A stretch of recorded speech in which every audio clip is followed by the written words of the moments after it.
tahun 1941 hingga 1945. Perang ini juga dikenali sebagai Perang Pasifik.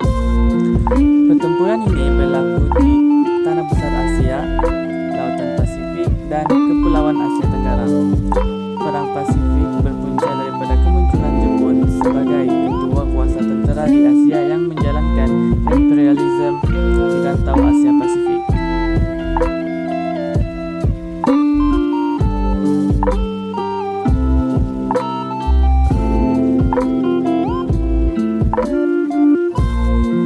Dasar perluasan kuasa Jepun. Yang pertama, keperluan perindustrian. Pada akhir abad ke-19, Jepun sebagai sebuah kuasa industri berusaha mengurangkan pergantungan kepada negara barat untuk mendapatkan bahan mentah. Jepun memerlukan wilayah yang dapat membekalkan bahan mentah dan menjadikan kawasan pasaran bagi mengembangkan lagi perindustrian. Dasar perluasan kuasa Jepun yang kedua ialah pengaruh golongan tentera. Pada abad ke-20, Jepun mempunyai angkatan tentera paling moden di Asia. Jepun semakin agresif apabila golongan tentera menguasai politik pada tahun 1932. Golongan tentera berpendapat bahawa masalah ekonomi Jepun boleh diselesaikan menerusi menaklukkan kawasan yang kaya dengan bahan mentah dan boleh menjadi kawasan pasaran. Pada Oktober 1941, Jeneral Hideki Tojo menjadi Perdana Menteri Jepun dan mengheret Jepun ke kancah peperangan.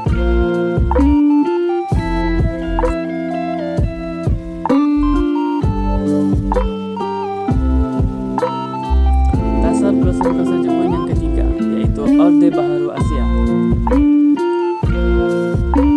Di bawah pengaruh tentera, dasar luar Jepun terarah kepada matlamat mengembangkan kuasa, mewujudkan kebebasan ekonomi dan menentang imperialisme barat. Jepun mewujudkan Orde Baharu di Asia Timur yang merangkumi Jepun, Korea, China dan Manchuria di dalam satu blok ekonomi. Orde tersebut kemudiannya dikembangkan ke seluruh Asia. Orde Baharu bermaksud rancangan Jepun untuk menyingkirkan kuasa imperialis barat di Asia dan menganjurkan perkongsian kuasa serta kekayaan yang lebih adil ke dalam kalangan negara di Asia.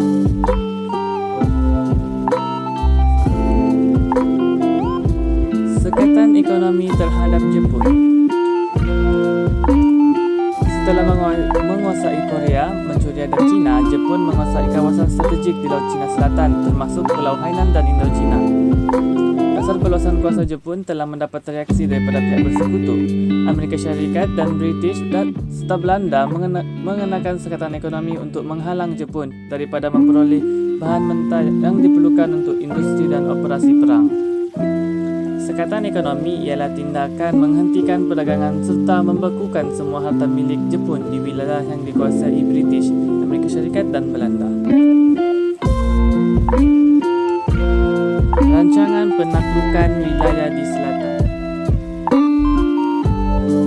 Sebagai jalan keluar daripada sekatan ekonomi, pihak bersekutu Jepun merancang untuk menguasai wilayah di selatan merangkumi Asia Tenggara yang kaya dengan bahan mentah seperti biji timah, getah, bauksit dan petroleum. Dari aspek ketenteraan, kesepakatan kuasa paksi membolehkan kerajaan Jerman menghantar pakarnya ke Jepun. Pakar ini dihantar untuk mengkaji serangan terhadap wilayah selatan dan membantu perkembangan industri pembuatan kapal terbang Jepun. Kapal tersebut menunjukkan salah satu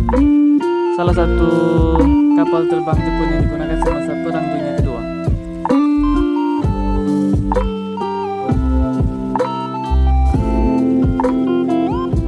Bermulanya Perang Dunia Kedua di Asia Pasifik. Bermula apabila Jepun menyerang Tanah Melayu dan Pearl Harbor di Hawaii yang merupakan pangkalan tentara laut Amerika Syarikat di Asia Pasifik. Serangan tentara Jepun terhadap Pearl Harbor bertujuan melumpuhkan armada laut Amerika Syarikat di Asia Pasifik yang boleh menjadi penghalang kepada perluasan kuasa Jepun di Asia Pasifik. Seterusnya, serangan dilakukan ke atas wilayah jajahan Amerika Syarikat, Britain, dan Belanda yang lain seperti Filipina, Hong Kong, Pulau Guam, dan Pulau Wei. Serangan tersebut membawa penglibatan Amerika Syarikat dalam perang di Asia Pasifik apabila mengisytiharkan perang terhadap Jepun.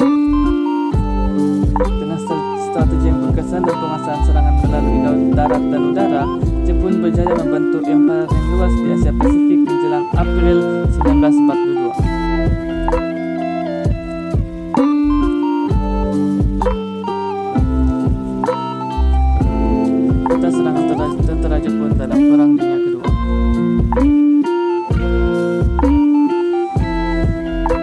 Peta tersebut menunjukkan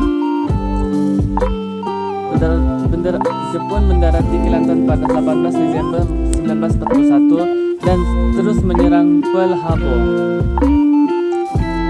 Pada 10 Desember 1941, Jepun mendarat di Pulau Guam. Pada 16 Desember 1941, Jepun menguasai Miri. Daratan pertama Jepun di Filipina ialah pada 22 Desember 1941. Pada 23 Desember 1941, Pulau Wake jatuh selepas serangan kedua Jepun. Hong Kong menyerah kalah pada 25 Desember 1941 dan Manila dikalahkan pada 2 Januari 1942. Burma ditakluk oleh Jepun pada 2 Januari 1942. Jepun menguasai Sandakan pada 19 Januari 1942. Pada 15 Februari 1942, Singapura dikalahkan. Pada 19 Februari 1942, Jepun mengebom Darwin. Pertempuran di Laut Jawa, Jepun mengalahkan tentera